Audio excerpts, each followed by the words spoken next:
Some wild scorelines. How about that? Juventus coming from behind to beat Roma 4-3. Another big one as Inter at home hold on to beat Lazio by a score of 2-1. So what does that mean for the top of the table in Italy? Well, Inter now first place ahead of AC Milan with a 1-point lead. Napoli and Atalanta rounding out your top four. Juve still outside those Champions League spots. 3 points back of the top four despite the victory. For more, let's welcome in Gab Marcotti. Let's start with the Juventus comeback 4-3. Gab, how'd they do it? Sebi, this was unbelievable. You want a game that pretty much had everything from the good and the bad, but really was thrilling throughout. Roma went at them from the start. Jose Mourinho saying afterwards, for 70 minutes, we were absolutely fantastic. I think in many ways they were. They raced out to this 3-1 lead. Along the way, we saw a tremendous free kick from Pellegrini, a great goal from Paulo Dybala, of all people, as well. We saw Federico Chiesa go down injured. He's going to have a scan in the next 24 hours. Not looking good, looking like his knee, possibly an Achilles, limping gingerly off the pitch. And then Juventus get back into it. Morata coming up big. He came on at halftime. Then they get the equalizer. And then Mattia De Sciglio, of all people in the universe, making it 4-3. But it's not over yet, because then there's a penalty kick. Matthijs de Ligt, for what seems like the 87th time since he moved to Juve, getting called for handball. Marginal call perhaps, but a handball nonetheless. And who saves it? Wojciech Szczesny from Pellegrini. Szczesny, of course, former Roma goalkeeper, no less. A huge win for Allegri.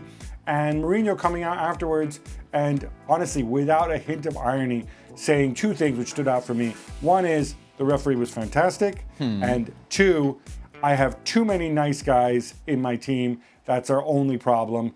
I need more nasty people. Hold on, Gab. This is not in the script for Allegri and Mourinho teams, is it, to have these kind of games? What's gone wrong?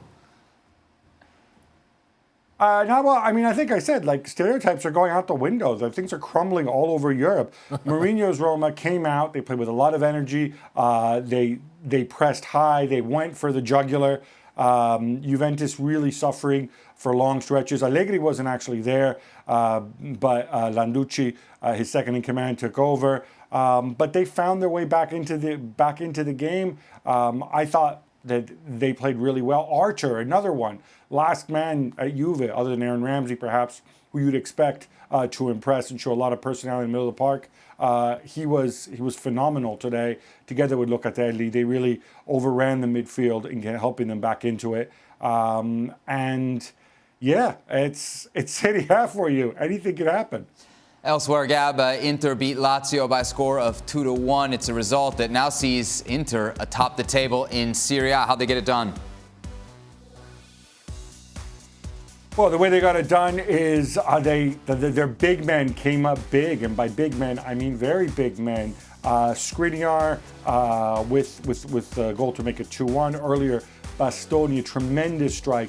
Bastoni's 6'5", 6'6". I don't know. He's just enormous, and yet he's got two wonderful feet. Playing at the back, he originally gave Inter the lead. Lazio got back into it. Inter looking good, I thought. Gagliardini coming in midfield for the suspended Çalhanoğlu. Alexis Sanchez had a monster game. They made a bad mistake for Ciro Immobile's goal, but other than that, they hung in there at the end. And I think what this Inter shows relative to Conte's Inter, we've said this before, they can beat you in different ways, and they have this ability to stay calm. They don't need to be frenzied and go all out to go and see out results. They're a very mature team, I think, in that sense. And it's 8 wins in a row now for Simone Inzaghi.